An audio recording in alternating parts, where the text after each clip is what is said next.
एक बात बहुत लोग अपने जीवन में बोलते हैं या कह लीजिए उसका बहाना बनाते हैं, और वो बहाना किस चीज़ का है? बहाना है कलयुग। माने जब भी कोई भगवत भक्ति की बात करता है, भजन सत्संग तीर्थाटन की बात करता है, तो हम कह देते हैं, पाप बढ़ने की बात होती है तो कह देते हैं अरे ये तो कलयुग है, ऐसा तो होगा ही, कलयुग में ऐसा होना तो स्वाभाविक है, युग तो अपना धर्म दिखाएगा ही। लेकिन अगर मैं आपसे पूछूं कि चलिए बताइए ये कलयुग आया कहां से?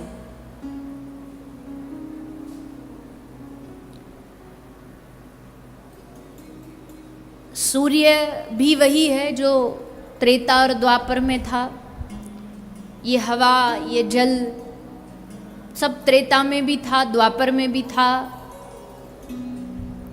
तो फिर ये कलयुग कहां बाहर से आया है, कौन से देश से आया है?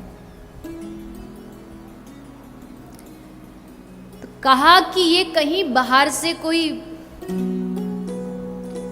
जैसे बोला था ना कि कोविड कहां से आया, तो बोले चाइना ने वायरस फैला दिया। तो कलयुग रूपी वायरस कहां से, कौन से देश ने फैलाया?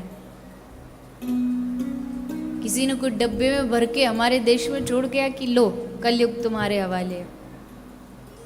नहीं, कलयुग कहीं बाहर से नहीं आया,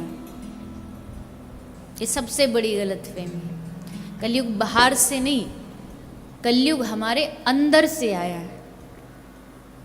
कलयुग हमारे आदतों में प्रकट हुआ है, कलयुग हमारे व्यवहार में, हमारी मानसिकता में प्रकट हुआ है। क्योंकि जैसे जैसे सुख के साधन बढ़ते गए वैसे वैसे हम भीतर से दुखी होते गए। है कि नहीं बताइए? जैसे सुख के साधन बाहर बढ़े वैसे दुख भीतर बढ़ना शुरू हो गया।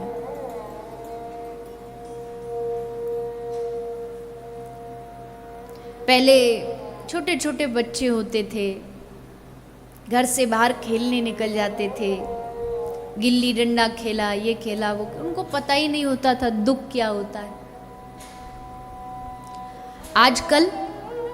आजकल छोटे छोटे बच्चों को स्कूल्स में काउंसलिंग करानी पड़ती है। अच्छे अच्छे स्कूल में बच्चों की काउंसलिंग होती है, छोटे छोटे बच्चे,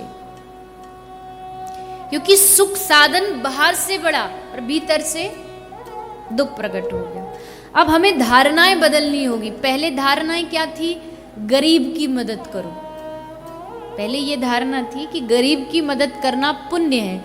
आजकल गरीब की मदद की आवश्यकता नहीं, आजकल जो ज्यादा धन वाले हैं, तथाकथित धन वाले हैं, उनकी मदद की ज्यादा आवश्यकता है, क्योंकि वो धन में इतने मतिमंद हो गए हैं कि उनको पता ही नहीं है जीवन का उद्देश्य क्या है।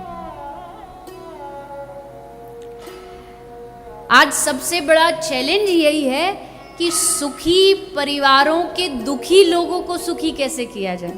सबसे बड़ा चैलेंज, सबसे बड़ी चैरिटी, सबसे बड़ा दान।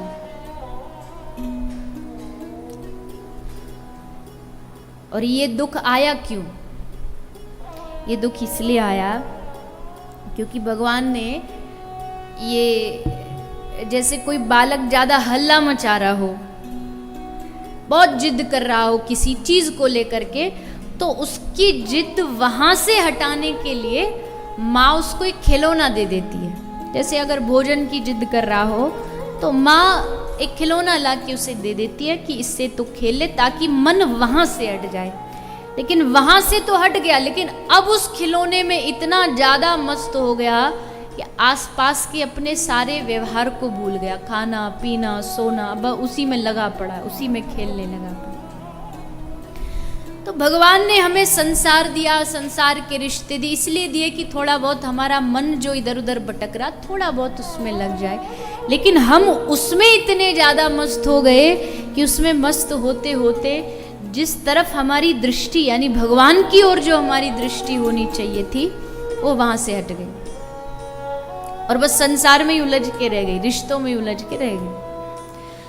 तो उस दृष्टि को संसार से हटा करके पुनः भगवत चरणों में लगाने का जो काम करता है वो है भगवान का सत्संग। जैसे कथा क्या है? कथा एक प्रकार का टॉर्च का काम करती है। टॉर्च होती है ना, आप जिस पर डालोगे वो प्रकाशित हो जाएगा, वहां प्रकाश झलक जाएगा। तो ठीक उसी प्रकार सत्संग में जो कथा कहने वाला, चाहे वो वक्ता है, चाहे कोई महापुरुष है, चाहे कोई संत है, वो जो अपनी बातों से प्रकाश डालता, और प्रकाश किस पर होना चाहिए ये भी बहुत महत्वपूर्ण चीज है। अगर वो वक्ता, अगर वो कहने वाला भगवान की ओर प्रकाश न डाल के केवल अपनी ओर प्रकाश डाले तो ऐसा देखने को मिलता है। कुछ लोग भगवत कथा कम कहते, अपनी अपनी कथा ज्यादा कहते, अपनी प्रकाश, तो भी गड़बड़ हो जाएगा। प्रकाश डाले पर अपने ऊपर नहीं। टॉर्च की जो रोशनी है वो भगवान के ऊपर होनी चाहिए, उनके चरणार विंदों पर होनी चाहिए, ताकि श्रवण करने वाले का चित्त, उसका मन भी थोड़ा सा उस अंधकार से हट करके उस प्रकाश पर यानी भगवान के चरणों की ओर लग जाए। इसलिए सत्संग है।